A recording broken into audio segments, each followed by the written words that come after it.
The name of this anime is The Adventure of Dai. And the adventure really begins here with episode 3 called The Hero's Tutor.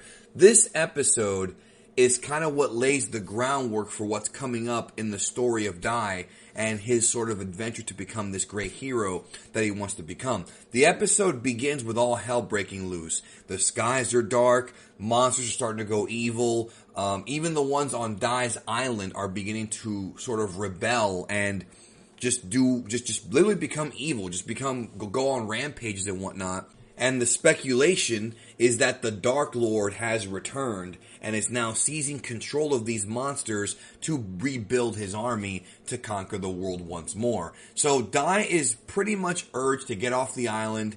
He has a good heart and he needs to get off that island because it's going to be bad for him. He might not survive. And, he might get betrayed by even his closest friends.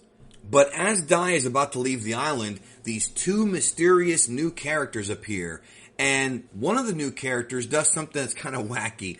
He takes his sword and he sort of inscribes on the ground this giant symbol all throughout the island. Somehow he does it in just a couple of minutes, managing to go all the way across the island in a big circular sort of motion with some symbolism in the middle or whatever.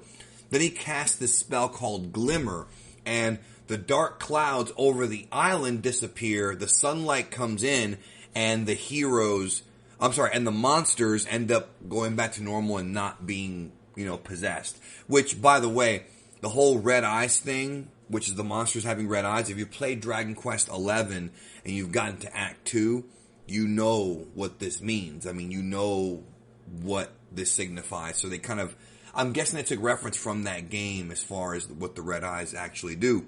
But, this happens, and this guy managed to at least spare the island, but there's probably other parts of the world that aren't going to be so lucky. He introduces himself as Avan, who is a hero trainer, a hero tutor, and his job is to train heroes, in combat to become heroes. That's what he does.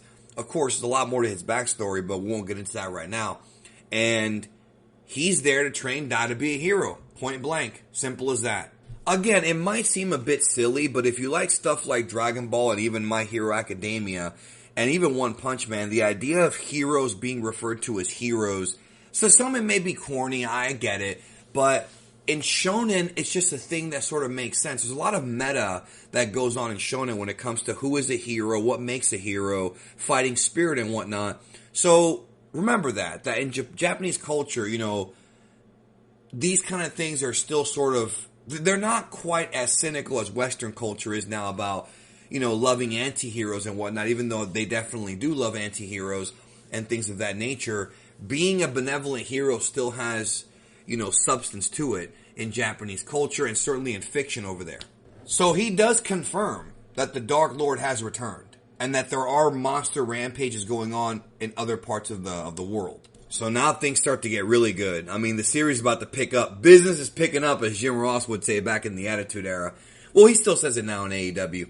So anyways, these two Hawkmen show up, but they're called gargoyles in the Japanese version. They were called Hawkmen in the original Dragon Warrior 2 translation. But they can't get through the barrier of light that was created. So Popo, or Pop as it's translated here, is the sidekick, and he's basically ordered to fight these guys. And he's like, all right, I'll fight them. He casts Kafriz and literally turns one of the gargoyles into barbecue. I mean, he barbecues this dude, bro. Chars him up with that attack. So then we see, and I'm marking out as a hardcore Dragon Quest fan, the other gargoyle casts Fizzle on him, and Pop can't use magic. Fizzle was originally known as Stop Spell in the original Dragon Quest translations from back in the 80s, Dragon Warrior, and later on it was called Fizzle, and it's the spell that you use to stop someone else from casting spells. And let me tell you, in some of those early games, Stop Spell Fizzle was very, very useful. There were some monsters in that game that were way too powerful to face when you go in certain areas earlier in the game. And if you don't want to sit there and train up too long, you can always use Stop Spell to stop them. Specifically, even later in the game when you fight wizards in Dragon Lord's Castle, Stop Spell is very useful on them as well. I'm getting nerdy here, but as a fan of this series since I was 5 years old, this stuff puts a smile on my face. So Dai faces off against the gargoyle in hand-to-hand combat and does pretty well. He's using the sword that Leona gave him, but he ends up losing it. Or not the sword, the knife, whatever, the dagger. It wasn't really a full sword, but he's doing pretty good, but he loses the weapon. So Avan hands him a legendary sword and says, here, kid, use this, which is awesome. That's another clue about who this guy really is. Now, I want to say, and this is going to be a little bit of a wacky, nerdy thing. So in the Dragon Quest Dai manga, he actually has levels. He levels up. I forgot to mention this in the previous reviews. When he fought the fake heroes in the first episode, he was at level 10. When he fought the killing machine in the next episode, in the next episode, he was level 11. So literally, he levels up, like, as the anime progresses. Like I've said, this show is like a JRPG come to life, and I love those games. And even if you've never played, Dragon Quest, but you play Pokemon or Persona or Final Fantasy, you can appreciate that. Play Dragon Quest, dude. It's the Godfather.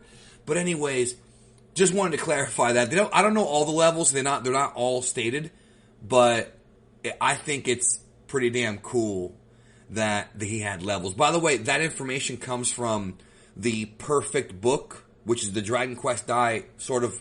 You know how I talk about the Daizenshu's, the Dragon Ball guides? There's one for Dai as well called the Perfect Book. So there you go. I don't have it, but I know of it. So Dai's symbol on his forehead lights up and he slashes this freaking dude and takes him out. That was awesome. And then we find out Avan is talking to himself. He's like, oh, it's actually a cheap sword. It ain't no legendary sword, but the kid used it well. Avan's a great character, by the way. Great character. Anyways, the voice acting and the tone here, I think, are really, really good. I'm excited to see how they tell this story in this anime. But despite the weapon being a piece of junk, the boy still made it work. And that shows lots of potential. So the training begins the next day after they rest, and Dai breaks the legendary sword. He's apologizing profusely. It's almost like when Goku and Gohan broke the Z-sword, except that an old man didn't come out of this sword. They even mention that the sword only costs 10 gold coins, so of course it's going to break. But he tells Dai to use the knife, the one that Princess Leona gave him. Dai and Pop train together to get his skills up, physical and magic. I should also mention another quick tidbit here. The symbol on Pop's outfit, right, with the little red orb in the middle, that is supposed to be a tribute. It's not the exact same symbol, but it's an homage to the Ramia symbol that represents the crest of the family of Erdrick from the original Dragon Quest trilogy. So that's kind of where they got the idea for that from. Not the same symbol at all, but similar to it. If you look at the Ramia symbol, it's the same thing. Big feels on that one. Big feels on that one. Deep cut, as they say. Dai is doing very well, and Avan wants to teach him some advanced tricks, like his techniques, involving earth, sea, and air, and how to sort of manipulate those things and use them to slice those things and use them in battle in any circumstances. Dai, in this episode, almost masters the Earth Slash, which is the first of the 3 moves that he will learn. Again, this is like a damn RPG video game. That's what it is, that's what it's based on, that's what you're going to get. Dai does manage to learn the other 2, but he wants to learn the Avan Strash, which is his sort of, and yes, it is pronounced Strash, which is his signature move, but it takes time to learn that one, obviously, from this guy. So the cliffhanger of the episode is Dai's training is about to get turned up because he takes him to a special place on the island, and he literally transforms into a dragon, which is a spell in the game. It was called Bee Dragon, I think, in the original. I think the original translation was Bee Dragon. Literally, that's what it was called, where you transform into a dragon. He does this, and that's how the episode ends. The look of the dragon is sort of like a chubbier version of the original Red Dragon from Dragon Quest 1, but not quite. But it's funny because he still has his glasses on, which I love that touch. Just good stuff. Anyways, for a training episode, there weren't really that many crazy animation cuts, and there really wasn't that much CGI. In fact, I didn't see any CGI in this episode, but it's supposed to be a slower paced episode. Not every episode's going to end up being this action-packed thrill ride. That's not every episode. This is an ongoing series. It goes up, it goes down, and right now we're training before we get to the next big sort of plot point, which is pretty damn big, coming up very, very soon. With that being said, what did you think about episode 3? Watch this damn show. It's on Crunchyroll. It's on Hulu. Stop sleeping, man. The next episode is going to be, dude, they're moving through this series very fast. The next episode is going to be very, very interesting. The Dark Lord has arrived. And, again, things are moving very, very fast. With that being said, have a nice one. I'll talk to you soon.